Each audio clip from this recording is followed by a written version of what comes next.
Hey, what's going on, everybody? Today we're going to be looking at this right here. Comes in this nice box. Inside the box you're going to get documentation, which I have right here. So you get all your documentation, and obviously the sim type tool, which is a switch tool, because this has switches on it, and I'll show you that in just a minute. So this is the topping Hane, however you want to say that, ArpegEar. I don't know. Here's a look at the different tunings, because it does. The switches, spoiler, the switches do make a big difference. The first two give you, at least a 2 decibel lift for the first one in bass. And the back ones, they give you some treble. As you can see here, it is a 10 millimeter DLC, diamond-like carbon dynamic driver. We got 80 ohms and a sensitivity of 115 decibels. It's not bad. If it was 90, it would be even worse. Frequency response 5 to 35 kilohertz. You got a 1.4 meter OFC cable, which is covered in, I guess, nylon. It looks and feels like nylon. And it's a 0.78 2-pin connector, standard 2-pin. What is the PC? Precision tone control. That must be the switches. So that's basically the sleeve for the packaging. Good documentation on there. And then you get a really thick, solid box to protect it.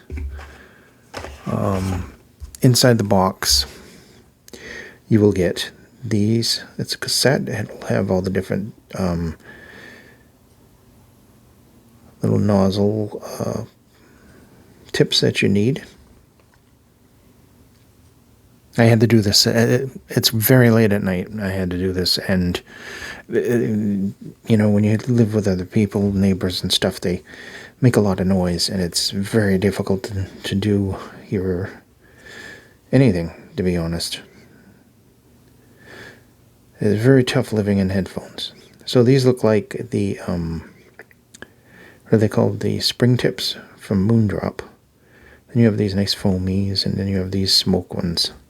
So you get a nice little variety of tips, and not the most extensive that I've gotten, especially considering this is like $120, $150, depending on if there's a sale. So let's look at the units themselves. It's got that standard guitar pick shape, some nice medical grade resin. Here are your switches. It's on stock right now, you have 4. So you have a bunch of possibilities with this. And look at that beautiful feathered pattern. If we can get a nice close-up of that. It looks like feathers, and it's all sparkled and blue. Really pretty looking. So for the cost, it looks a lot more expensive. Then you got this cable, L-shaped connector. Is that metal? It feels like metal. So this part's aluminum. And the cable's got a little shine to it, but it's basically nylon. Nylon cables can get a little kinky, but tangle-wise, it shouldn't be that much of a problem.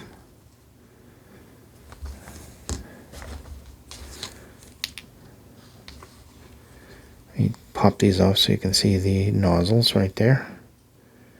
There's a little, deep down in there's a little mesh filter. Nozzles aren't too bad.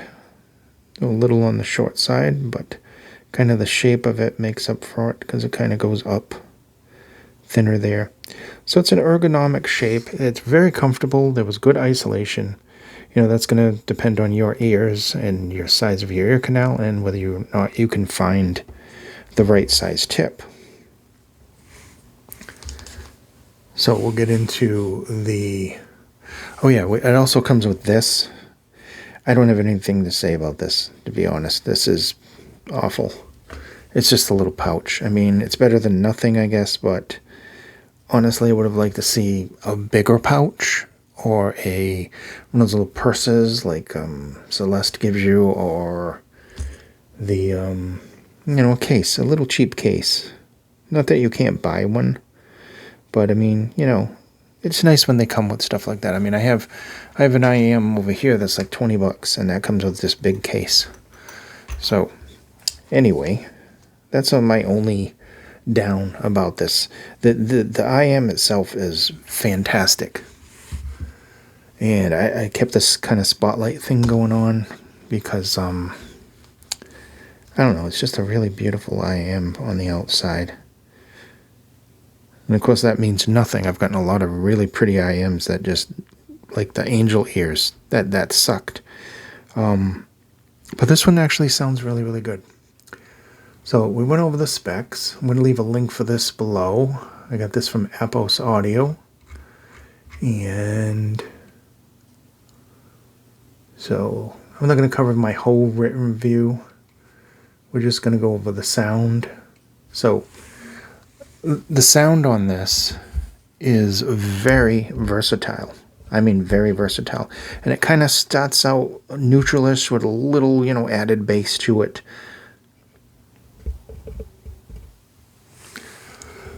So we'll start with the lower end.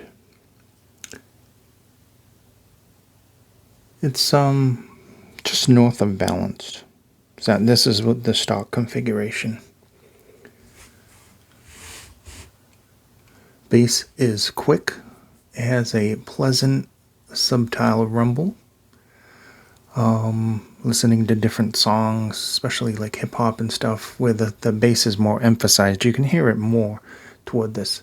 This is just a little north of neutral. Now, if you use the tuning switches in the front, the first two tuning switches, then that goes up quite a bit, and then becomes more enjoyable.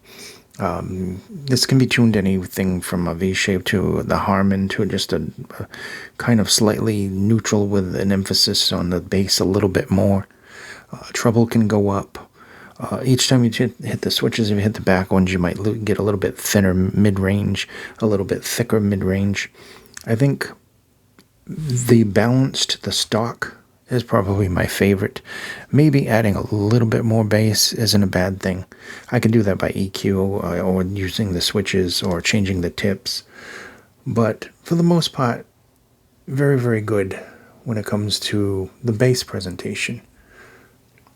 There's a little bit more rumble in the sub bass. I think that mid bass is very, very speedy, has a nice little punch. Getting into the mid-range is very clear, and it stays that way throughout no matter what you do. It may get thicker, it may get thinner, but it kind of stays really, really clear. And my light went out. I don't know why the lights keep going out. So that said, mid-range is clear, perfectly neutral. There's kind of a touch of brightness in the upper, maybe some warmth in the lower if you do the switches. I think at normal volume, the upper mid-range isn't bad at all. At louder volumes, they can get a little spicy. But if you're listening to anything at a normal volume from a low volume, it should be perfectly fine.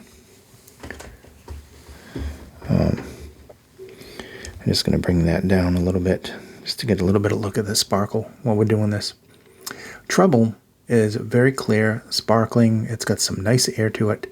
It's not overly sharp, and like I said, you can emphasize that, or you can make that a little bit more laid back, just with a couple of switches.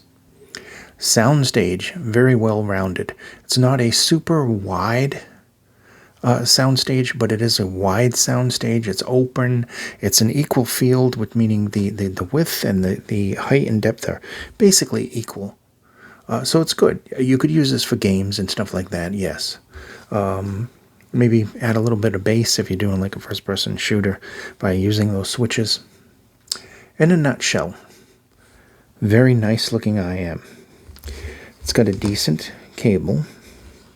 You're not, the super best, but some of us have other cables that we could easily put on it.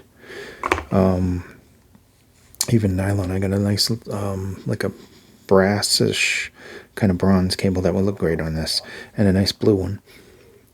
The only thing wrong is this. This is sad. It's a sad little pouch. I think I actually have a pouch just like this that came with like a $5 pair of earbuds, flat style. Not a problem. I have other cases. Not a big deal. These are fantastic, though. So I can forgive that. That's not a big deal. It would have been better if they didn't give any, to be honest.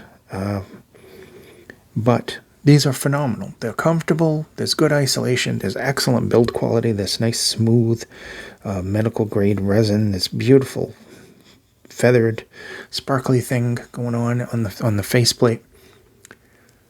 It's a good-looking IM. It's got good isolation and fit. It's a nice tunable kind of neutral sound. You get a neutral sound to start with, and then you can make it whatever you want from there. You have different possibilities, 4x4, so there's about 16 different possibilities there.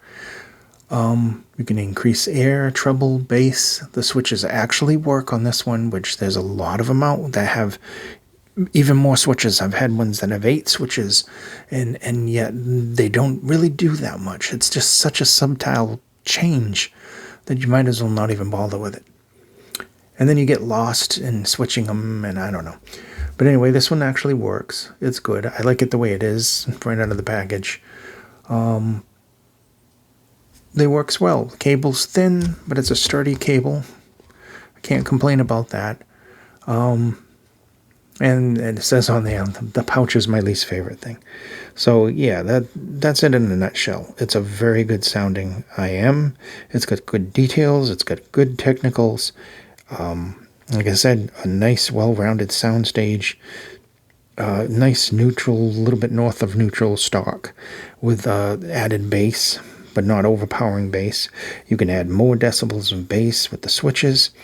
You get a nice, sparkling, open, airy treble that you can also accentuate. And you also get very clear mids throughout the whole thing. Whether they change thick or thin, the mids are still clear.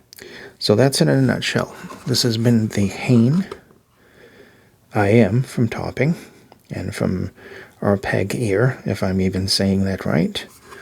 And like I said, it's a 10mm DLC driver. Is that what it said?